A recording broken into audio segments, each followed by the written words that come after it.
Hello. Not that anybody is watching it because we just started.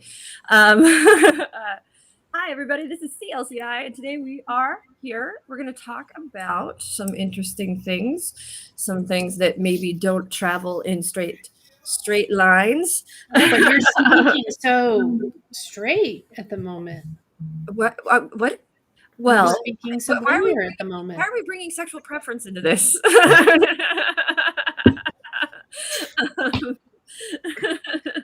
I did not even think about that concept.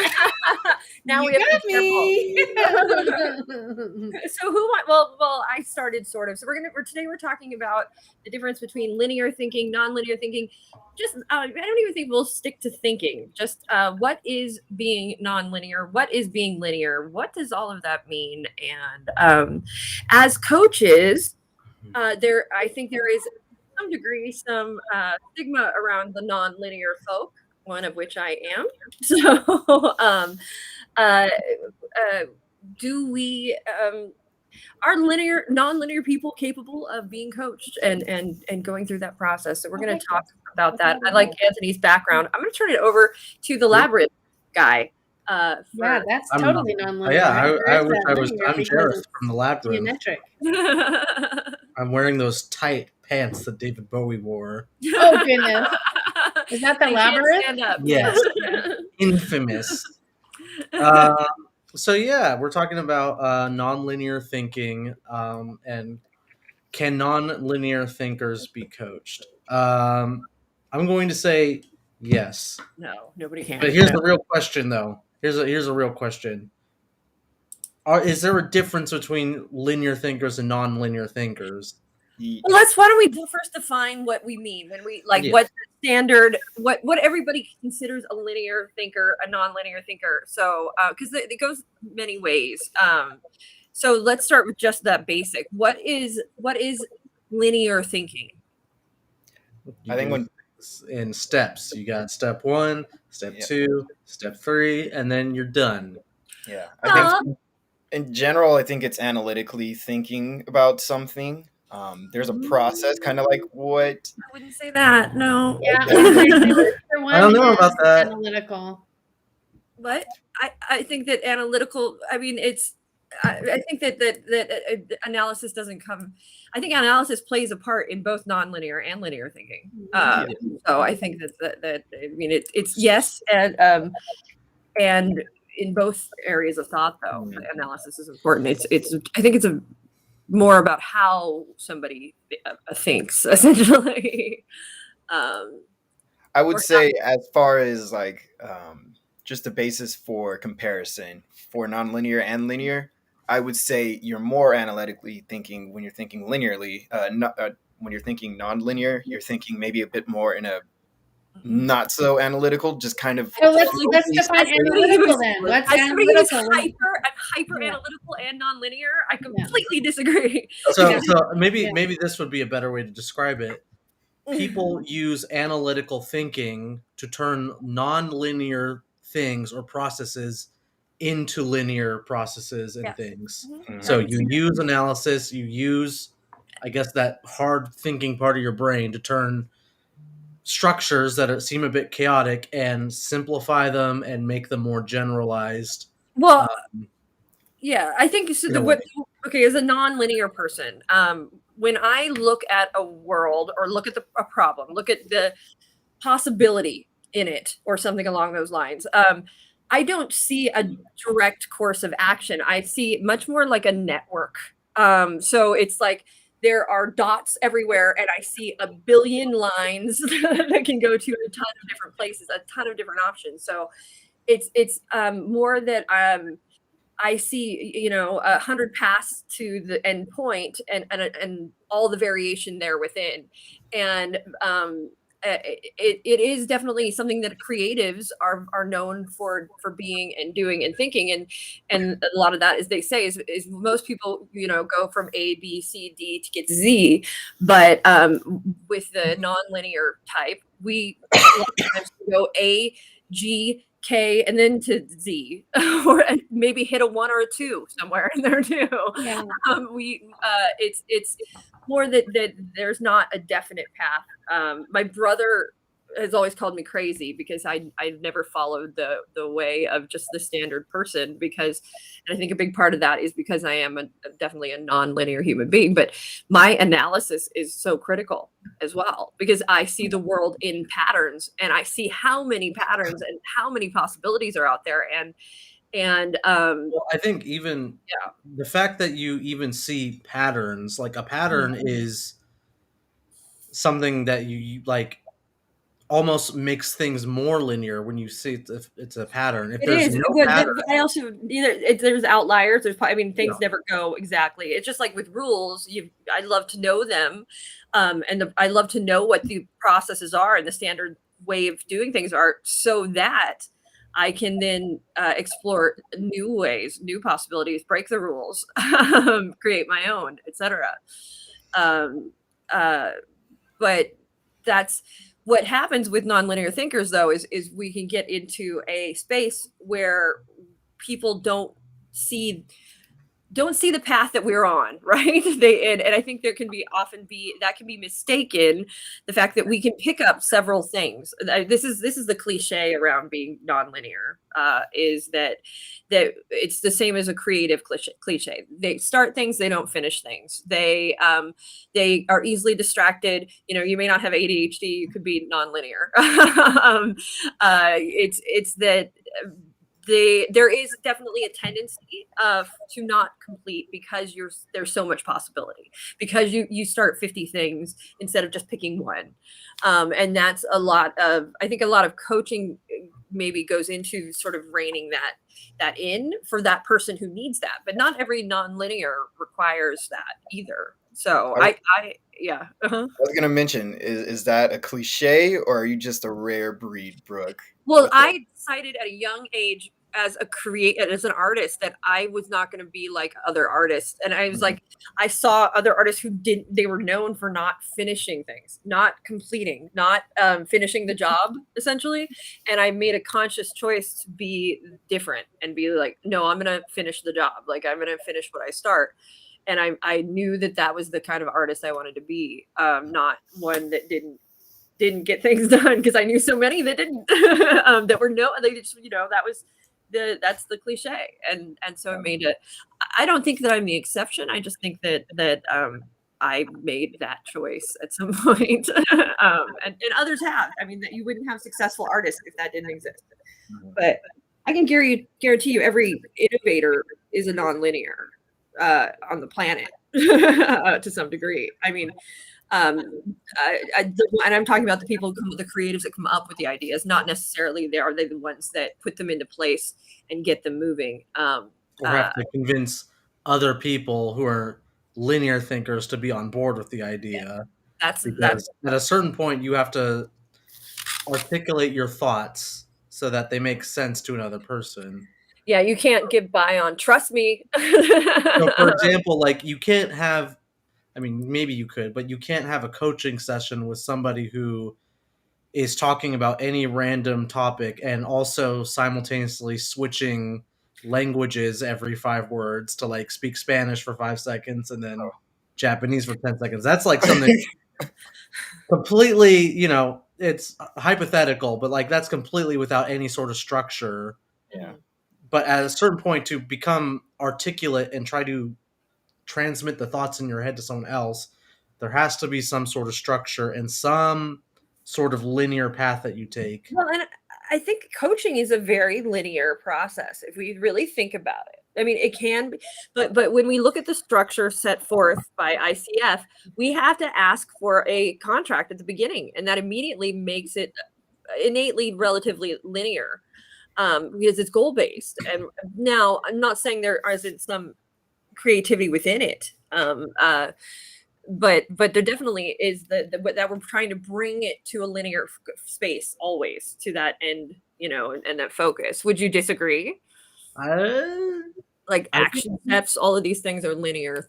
I think that even when you describe coaching as a process that already carries all the baggage of linear thinking, what if it's because if we say the goal of coaching in general, as the ICF defines it, is maximizing your client's potential, whatever, that's a goal. If you describe it as a process, you automatically think that there's a linear sort of structure or path you have to take to get there. What if you described coaching as an environment instead, that a client and a coach are sitting in and can explore the environment as they please, and through that sort of exploration, you get the maximizing of potential. It's not a process as in we do these steps, we set this contract, we do things in order. It's just all exploration of an environment with rules that you abide by. So, like, not giving advice would be a rule.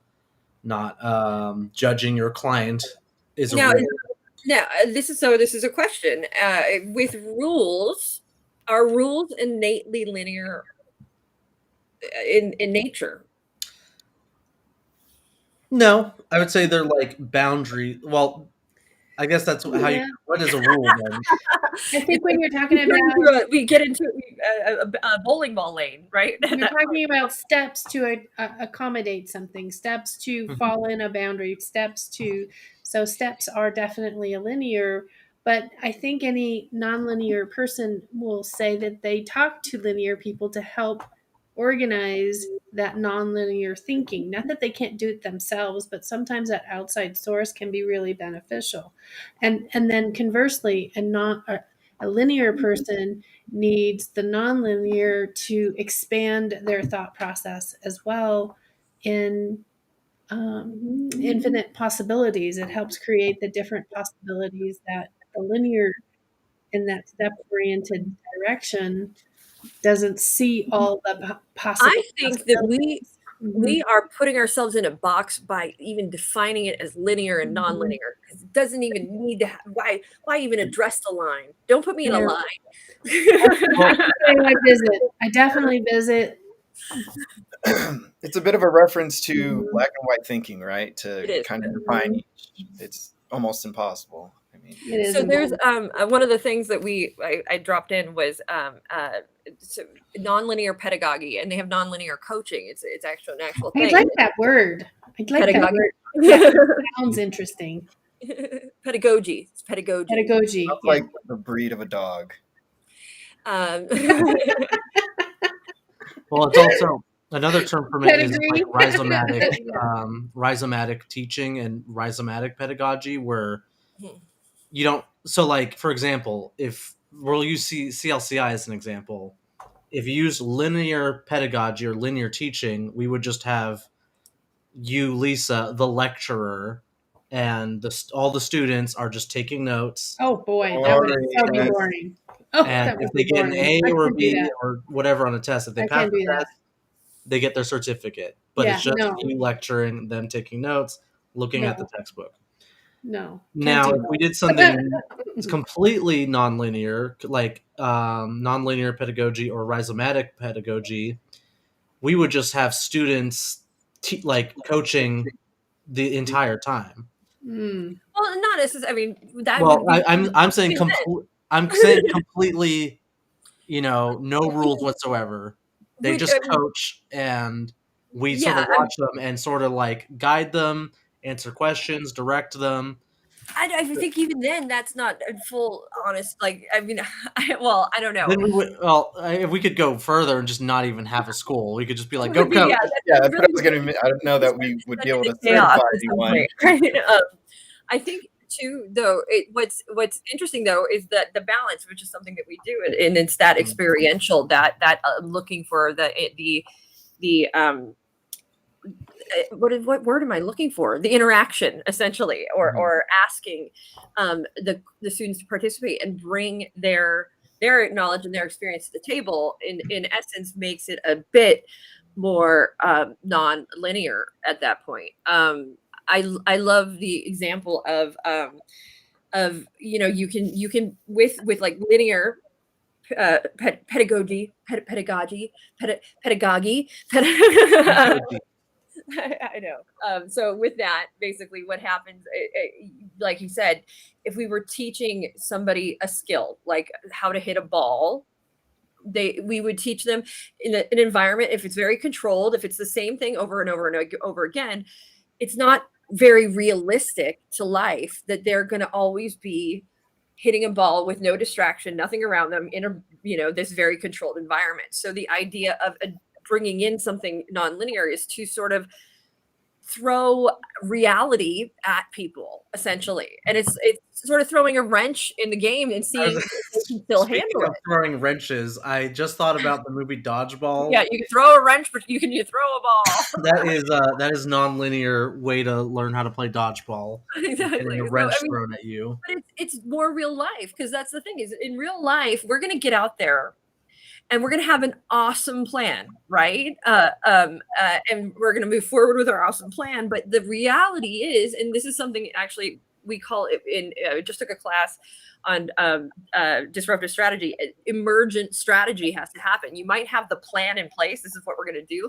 But you have to be able to deal with the emergent strategy, which is as things come up, how do you adapt? How do you change? How do you, because that's real life, and that's where that nonlinear comes in, is being able to adapt to the when your linear plan is suddenly thwarted, you quickly have to become nonlinear if you want to survive, right? And start to see all the other ways. Otherwise, you're going to just be dead in your tracks and stop. But that's also where coaches can come in, right? At that point. Yeah. Mm-hmm. I would say our level 2's got a lot of nonlinear pedagogy in it, as opposed to level 1, where we're kind of teaching, obviously, like the structure of what you should and shouldn't be doing.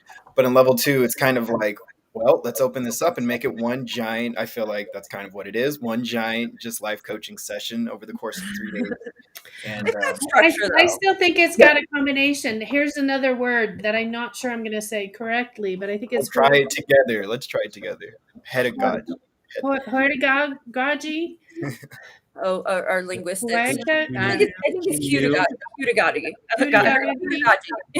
Yeah, pedagogy. That combination of both of those perspectives is really what we tend to use, where it's a teach, and Brooke has said this in this way before, teach and do. And that's where that the teacher's up in front of the class teaching the basic concept, and then have the student experiment and go explore that teach what the teacher is just the experiential learning. It's how they teach in medicine. At least they used to. I'm fairly certain most cases they still do. It's watch one, do one, teach one. And so you watch somebody do something, you then do it yourself, and then you teach somebody else to do the same thing. And by doing all three of those things, you then should be capable of moving forward with that knowledge in such a way that you have mastered it to some degree. So that's, in medicine and surgery, you watch one, you do one, then you teach somebody else how to do one, which is a little terrifying. But at the same time, it's how everybody learns, right? Yeah, so, really effective, I would say. Yeah. Well, that's experience. For me, I can watch something all day, but I have no clue until I'm actually doing it myself. And I got to be doing it. And if somebody's talking to me about it, it's like, okay, but I have to experience it. And I find that's true of most people. Like that's the advice given. You can tell somebody not to do it 100 times. They're going to go out and do it just to see for themselves. What if you had to, instead of watching, doing, then teaching, you mixed it up, you taught, and then you did, and then you learned. Oh my goodness! Not for surgery, but wherever you thought. I would not be one of. I'm just thinking about the implications. That can go haywire really quickly. Well, don't we kind of do that at CLCI? Like we have our students very, very quickly and early on coach, and we don't expect them to do it correctly or correctly. But that's different than teaching somebody else how to do it. That's I'm fine with getting in there and doing it. That's a good point. But we do. However, that's not necessarily true when we get in our trios. Yeah, the trio we have an observer. Happening there in that moment. They're teaching the other. Anyway. Well, I don't know that it's teaching. It's as much as it's having a discussion. It's making observation. It's not teaching somebody how to do something. It's simply but it is learning. Yeah. Well, and it's also important in that moment as well to be observing because they're learning as well as they're observing. Right. I will say too, we don't just throw them that in, like you say. There is about 5 hours of lecture and build up prior to that moment when they actually, maybe it's more like 3.5, go into the coaching session. I would say, but relatively early. A lot of people on the phone I talk to are somewhat surprised that you start coaching so soon into the first day. Well, it's baby steps too. We're not throwing them in there having them do 30-minute sessions. I call it training wheel, not baby, but you're not entirely thrown to the wolves, but the best way to learn is to do it and observe it as well, not just being told what to do. Taylor Smith asks, are the trios teach or just observing? I think it's both. I think it's taking you, when you're watching someone else, you're learning what you like, you're learning what you don't like, you're visually seeing the mistakes the other person makes, you're visually seeing, and you're paying attention to what's working well. So not that you're necessarily teaching, but there is teaching informally going on because there's learning happening. To sort of explain what the trio is, you have one person who's coaching, one person who's being coached, and a third person who's passively observing and maybe referencing the notes or topics.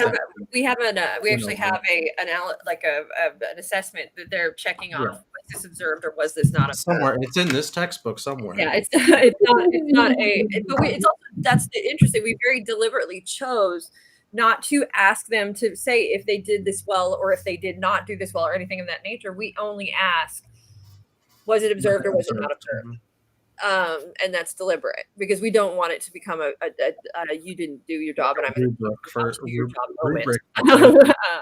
But to return back to linear and nonlinear thinking. See, that's it. This is an example. We have pretty much every one of our sessions, we start off in a linear and then we go in many directions. Last week we were talking about pi. That was linear because we started about pi and we finished it. That was bookending. That's what that was. I think that one of the things that drives me a little bananas though is the stereotypes that come with non-linears. We've talked about a little of them. Do you guys know of any non-linear stereotypes or even linear stereotypes around these kind of things? Well, again, not to dig too deeply in that analytical space, but for linear thinkers, I feel like they get a bad rap for maybe being cold sometimes. When I feel like when they're processing something, they're just kind of in that headspace. I think it's very funny that you apply emotion to create. Like for me, it has nothing. One has nothing to do with the other. Again, but I'm also an odd breed because I'm both creative and analytical. So I have to sometimes remember that not everybody is both those things as much as I am. But I don't apply emotion to the either way because I think that when somebody's thinking, whether they're creative or not, they're thinking. And I know a lot of cold creatives. I apply emotion to everything. I would say on the flip side of that too, for non-linear thinking folk, that would probably be a bad rap that they get is kind of like the opposite. Like they're not thinking about anything that I'm talking about right now. They're not processing when they could be doing it just in a way that you are unfamiliar with. So you see non-linear as like an accountant essentially, or like something. So give me traits of like, who's your non-linear example? Well, let's just make sure the question that was asked was, what are the typical misconceptions of a linear versus nonlinear kind of person? And so I think what you're, Jerome, answering is some of those misconceptions. I'm trying. Yeah, no, exactly. I mean, I'm just trying to get them to paint a picture so I understand better. Like, what is a linear person? Like, what do they do for a living? What do they? They're an engineer. Linears are engineers. As I said, are they accountants? You've got your accountants. You've got maybe mechanics is something that I would see. Surgeons, doctors. Those are really. I mean, you've got to be somewhat process oriented. Because if you mess up, if you do something non-linearly as a doctor, might ruin somebody, you know? Well, but think of Dr. House. Remember Dr. Right. House? It might. He is totally out there. So these are obviously generalizations, but these are Yeah. some that I see come up. And, you know, with nonlinear thinkers, again, I feel like one of the worst raps they get is they're not thinking, they're not processing, they're just They're doing stupid. whatever they feel like they're. There you go. I wasn't trying to say that, but yes. They're Yes. stupid. They're flighty. They're woo woo. They're all over the place. They're. I don't see it that. I totally don't see it that way. So how do you see it? Every person that I've been in a relationship with, that's, if we're going to label that have been highly intelligent. I have not been in a.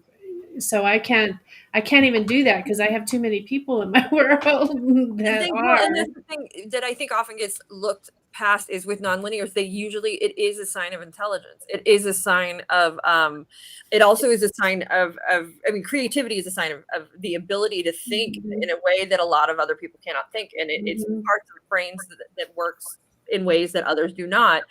And that's a tremendous skill set. And usually to manage and navigate, it's something I get mad at other creatives all the time because I'm like, I know you're not stupid, and I know that you can do business, and I know that you're lazy. You just don't want to, and you want to make somebody else do it for you, but you're fully capable. It makes me so mad because I'm always the one who ends up being creative but still having to do the business side. I get resentful. Because I want to go out and have fun too and be artsy and flighty. It's not fair. But I mean, it's true. You think about in film and everything, how do they paint the artists? Word choice, deliberate on that one. I mean, typically they're emotional, like Jerome, the opposite of Jerome's example, and driven by emotion and not driven by a logic or a business sense. But it's not exactly reality either, though.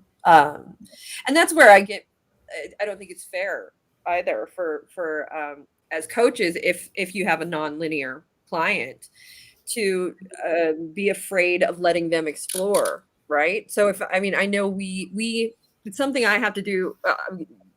Is done with me often, that check-in moment. Are we going? Yes, just stick with me. We will get there. This is part of the path. Okay.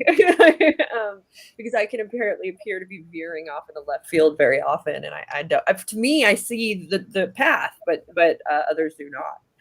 So well, and to be fair, sometimes others who are in that space are not seeing the path. They're just doing the spiral. Mm-hmm. Well, yeah, you know what? But there have been moments where I don't see the path, but I know instinctually that I have to explore this to get to my end thing. Yeah, that it may not seem like it's related, but I know at least on a gut level that it is necessary that I explore this area in order to make it to the final goal. Because somehow it is connected to me. So I guess it does make things more complicated at times. What if a coach has a client who is rigidly linear and they want to become more nonlinear? So instead of maybe, like, let's say I was a client and my goal was to become less goal oriented and less like so rigidly like trying to like organize my life via goals and like things I want to achieve. Like, because I think a lot of hyperachievers, probably a lot of executives, have fun. You just somebody who's so organized now wants to do it in a way that's fun. Yeah. But what? I'm a hyperachiever, and that's so no. But what would a coach do? The coach would say, How can you be more nonlinear? Well, define it first. What's the definition of who you are, and what's the definition of who you want to become?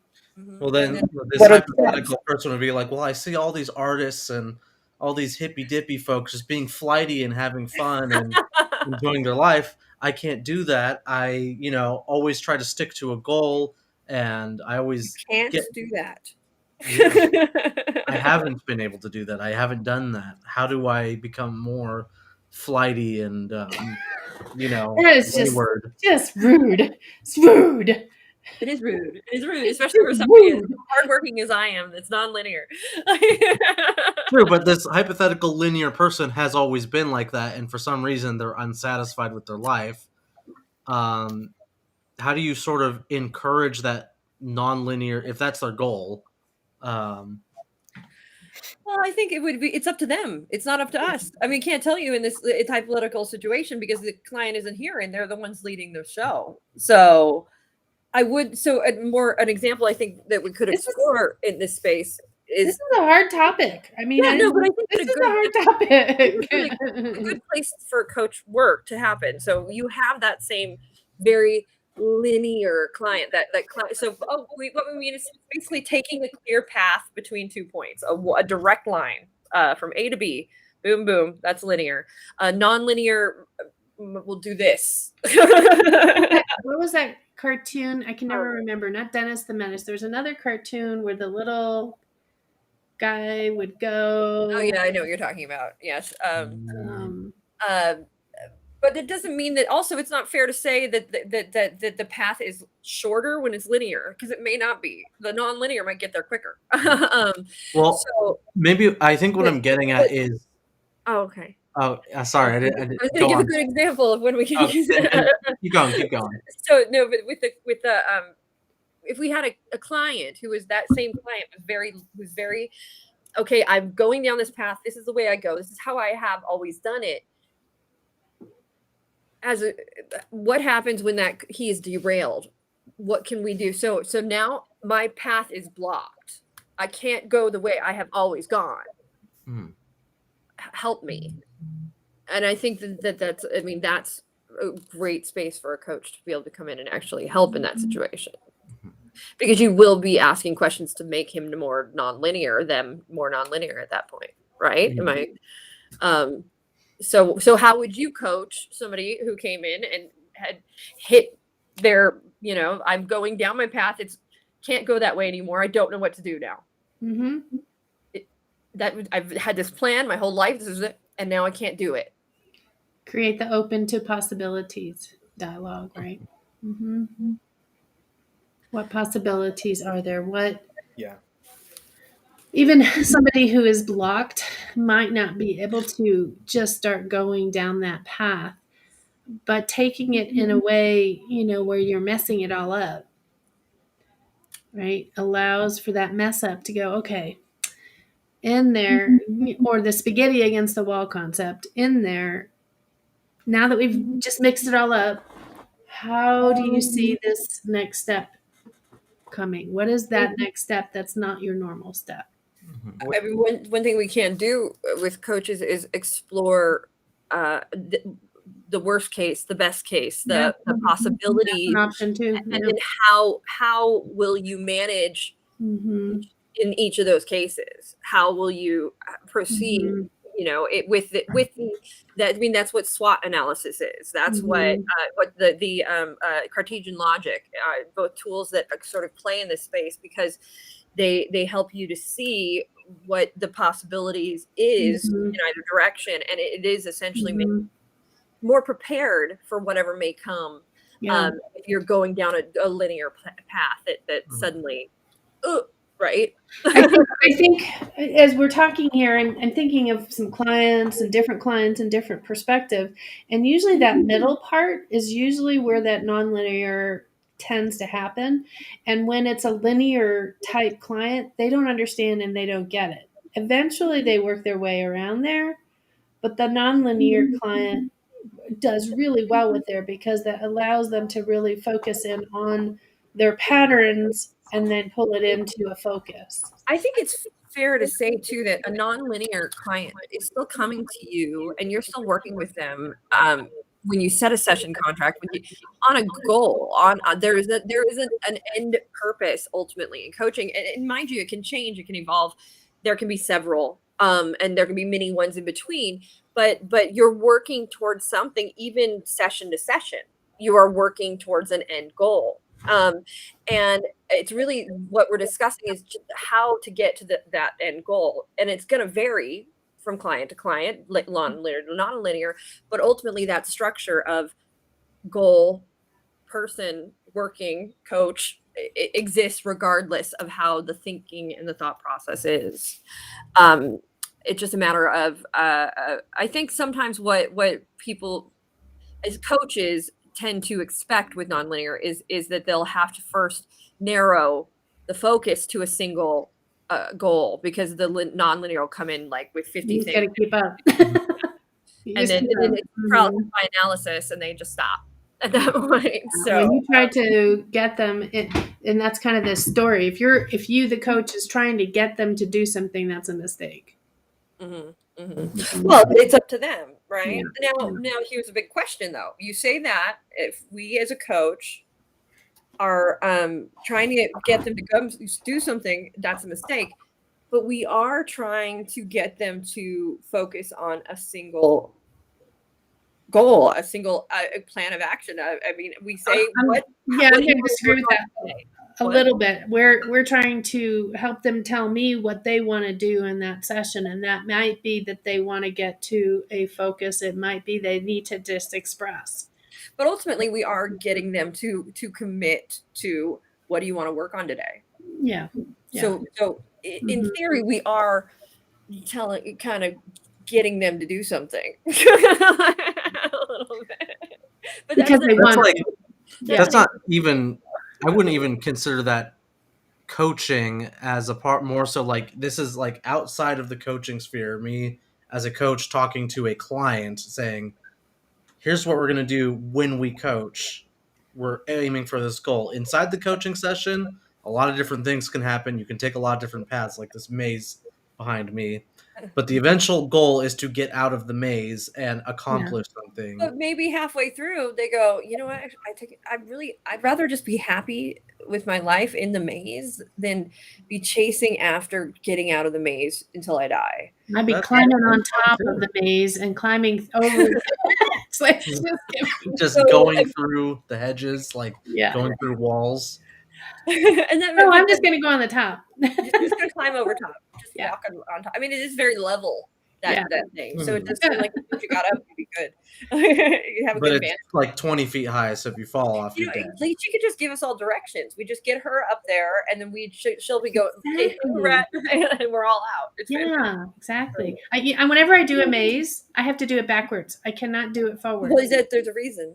Is there a forward and backwards to a maze? Well, I mean, it depends on the start. It tells you where to start and where to end. Like a corn maze and stuff like that. Yeah, like I can't do it that way. I don't know why. I can't. My brain just doesn't do it. Well, it's actually there's a reason. I never heard of the reason. What's the reason? If you go backwards through, it's actually easier for your brain to. So it depends on if the maze is linear or non-linear. This is so in escape rooms, we will create puzzles and overall stories that are linear and non-linear, and the non-linear are much harder to create because there's not an order. Like you have to get this lock done here, you have to get this there, and it makes it very easy when you have a linear structure to build the steps. But when you have a non-linear room and people have to escape it, it actually makes for a much harder puzzle for people. What? I want to do a non-linear escape room. I don't know. I haven't done any. Yeah. What? Well, I helped make it, but it's been a long time, so I probably. Is it the one that's in by us? Bernardino. What's it called? It's in there. Hall of Shadows. Yeah, Hall of Shadows. Yeah, he has a linear room and a non-linear room. There's your free plug-in right there, Hall of Shadows. Yeah. But there's you can sometimes they won't tell you. Sometimes you can ask if they're linear or non-linear with escape rooms. So, but that's with mazes. They have to be, at least in California, linear. They have to be. Because by law, we're required to have that's crazy. way in, a way out, and a flow of traffic. I want to go into a non-linear maze where it's like you could possibly die in. Oh my goodness gracious! Like that's a movie.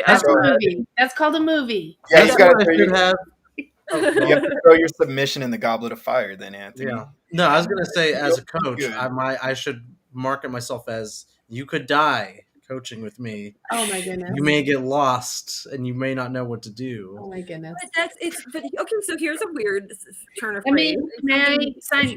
let me sign off. Or I just want to say thank you everyone for being here. I have to sign off early. I have Bridget, who was the founder of our school here. I would bring her on, but she's been Bring her traveling all on. day. I know she's been I traveling wanna all do- day.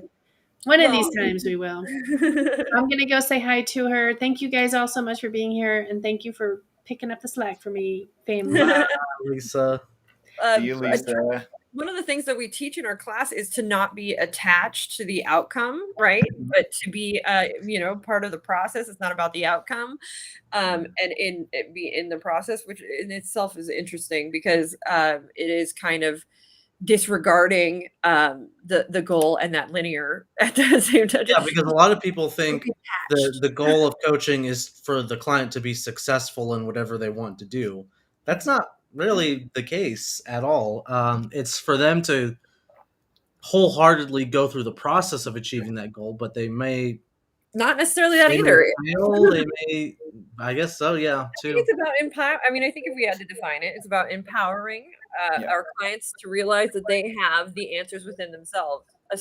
Really, is that creating a safe space in which people can just be themselves and explore themselves and learn that they are capable of answering their own questions and doing whatever it is they wish. Which sounds so like, well, that's easy to figure out, but I think the magic is so much of what we don't realize is going on.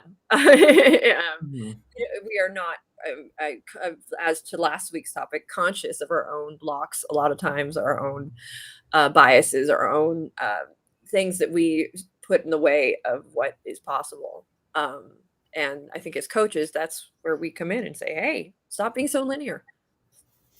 Try to be a little more non-linear. Or maybe help the non-linear people just sort of rein it in enough where they can sort of have some forward momentum. I mean, that's really what the beauty of, I mean, I think linear and nonlinear is important in coaching. It's very like the black and gray thinking. You start with the nonlinear, and then you bring it in, and then you use it again when you need. But that's what getting around both. I mean, how do we get people to remove blocks? What do we do? Well, I think initially you have to consider the fact that it may or may not be a block. You have to ask them to explore what is so important about this block that is preventing you from maybe getting to whatever the next step is for you. Or how is that block serving you? Yeah. What is it doing for you in this moment? Okay, so we figure that the block is doing this, that, or the other. What's the next thing you ask them? Well, wow. I would say if it is determined by them, if they have determined this is a genuine block for them and it's something that they feel that they can't just go straight through, then that's when you open up the door to alternate possibilities as to whatever that next step is. You start asking them questions like, what have you considered in this space? What haven't you considered in this space? So that way they can kind of non-linearly think about different ways to get around that block, maybe not through it, since that may that's not be really, I mean, it's taking you. I mean, that's what what I was getting at, basically. Yeah, I mean, in our most recent block, I talk about blocks. I forgot the terms I use. There is the blocks that are more like speed bumps. You can sort of go past them and still focus on the goal. So, like, there's limiting beliefs. We have limiting beliefs. We have the learned helplessness. We have, I mean, these things that people have. So the limiting belief would be, let's do learned helplessness would be like, because Anthony won't let me. He's very bossy and mean, and he's not gonna let me do what I want at work. But that right there is a limiting belief, learned helplessness. Essentially, it's putting the responsibility on somebody else instead of taking it for yourself. Jerome, he likes to do, set up the graphics, and so I can't. possibly. Even though I want to, I can't set up the graphics. That's super similar to victim mindset, where that is a big block that I feel like a lot of people encounter. Well, that's also for coaches too. Like, I want to be a coach, and this is after they graduate with us too. Yes. After they graduate, nobody will take me seriously. I want to go out and coach, but I can't. I don't feel like I have enough experience or education or confidence. Blah blah blah. Just go out and coach.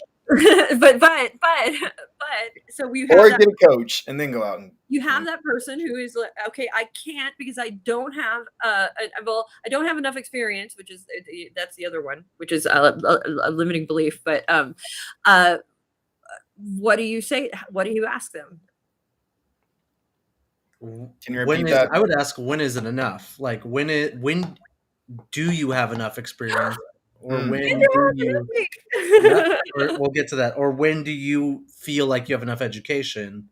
When is the actual goalpost? Because a lot of the time when you don't ask these questions, they move the goalpost and they'll get a little more educated, and it pushes it away. And so when you're asking about that definition, right? When we are asking about the definition of when is it enough? When is it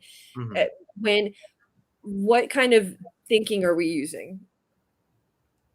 I would say linear thinking. I need a limit or a rule or a definite answer to a question. And you're using what you're using the linear thinking in order to do what? Set a goal. And also to get somebody into action. So it's a way it's just a good example of how we can use linear and how we can use nonlinear, right? We can use nonlinear when somebody's saying always, never, things of that nature, and we can go really always. Really?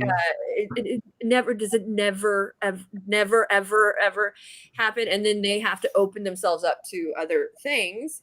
And then in that case, where she's like, I don't have enough experience, I don't have you're going to narrow her focus to, well, when is enough? And get her into that linear thought process. Let's look at Kendra Battle. Yeah, I was going to say, can we bring a real life example of this? I just wanted to say I have an update from last week. I made a video, put it out there, and invited people for free coaching sessions with me. No takers yet, but I have gotten a lot of positive feedback. Also, it made me feel great to know that I overcame that hurdle. This week, I'll be going through my phone and offering people a free coaching session. Awesome. I'm first and foremost freaking yeah. That's we're not being coaches right now by giving praise, but we're giving you praise. Good job. And my brain immediately goes, so, and awesome, staying positive. You did it. You took the step. That was probably the hardest part. Can you do it again? Can you do it again? Could you put another video out? I love that she's got another plan too. This week I'll be going through my phone and offering people. What happens when you get the ball? We didn't even have to ask. We just, the ball starts rolling and she's good. Be unstoppable. Keep us updated. I want to hear more. I want to hear about the first time you get your first client. And we want to hear about it next week as well, too. Yeah, that's awesome, Kendra. Forever. So let's wrap up the linear structure of this episode. And it's not saying that one is better than the other. I don't think, right? At least my take on it is that the world is both linear and nonlinear, and you have to be capable of managing both those spaces and using both to your advantage as a coach as well. And you can. What are your takeaways, Anthony and Jerome? I was going to say the world is nonlinear. It's not both. It just is nonlinear. And we make linear structures. Make choices whether how linear it is. And that's by putting limits and sort of the reins on something. But you're allowed, and you're always allowed to sort of open up the possibilities or close the possibilities as it suits you. A good example in the blog that we gave last week was like, if you went into a jewelry store and you had to pick one item, this jewelry store is just packed with the top of the line best men's jewelry, women's jewelry, everybody's, but you have to pick one item. You can only pick one thing. We start to create immediately a process where we're going to eliminate possibility, right? And we're going to narrow the focus down. But it can also be paralysis by analysis. But that is with goal setting with a linear thinker, it's sort of akin to or nonlinear, walking into the room and there's a whole bunch of possibility, and then we got to narrow that focus down to one item essentially. Yeah, which is it sounds fun, but I would be, how long would it take you, and what kind of analysis would you use to pick the one item? What was the first narrowing? But we all do it different ways. So I mean, the first thing that comes to mind is price. I would try to list it as from, but did also not even go into my brain did I think of price. Not one time. That's crazy. I immediately thought I need a spreadsheet of it sorted from highest to lowest. I'm gonna eliminate anything that is just too gaudy and too manly first. Yeah, I think I'd probably consider looks and then break it down from there by price. Whatever I do enjoy, I'm like, okay, well, if I like all of these, it better be the most expensive of the bunch. I don't care how much it's going to cost. Like, I don't really care. It could cost $2. Yeah, like your when you just asked that, like both our like thoughts of how to use the jewelry just completely like were different. Yours was to wear it. Mine is to sell it or resell it. But I mean, evidence that there's always a lot of possibility, and everybody can go different ways. Jerome, what are your final thoughts on linear? Final thoughts would be, as we came on, I kind of spoke about the differences between linear and nonlinear thinking, and I think I have like that internal battle sometimes with myself, trying to determine whether I am one or the other. And I think at the end of this, I'm coming to realize, there's a space for both of those. I mean, everybody's all things. It just, maybe we lean one way or the other a little more often. Maybe we play in one side. Maybe one's more second nature to us. We're all capable of being, doing, and using any and all tools that are available to us. So, and then some. We could create our own tools. Who knows? But I'm going to go ahead and sign us off. Next week, we are talking about taboo, weird, scary, spooky, odd coaching techniques and coaching experience. Just anything that is weird and taboo, and for the sake of the Halloween. Yeah, it'll be a fun episode. To adorn our Halloween costumes next week. I need to get a Halloween costume. I don't have one. Figure something out. Wow. I have to wear one on Saturday. I'm excited. So, okie dokie, artichokes. We're gonna head out. Thank you guys for watching. We're Certified Life Coach Institute. We certify coaches in 3 days. Check us out next week, 4:00, same bat time, same bat station. We will be doing scary. That was perfect. It's appropriately timed. Yes. Scary, spooky, taboo, weird coaching things next week for extreme coaching. All right. Make sure if you have any topics or anything you want to tell us how you're doing, if you want to be like Kendra and have us check in with you with regularity, just leave comments, participate, and we will always acknowledge and say hello. Thank you, Kendra. Good to see you too.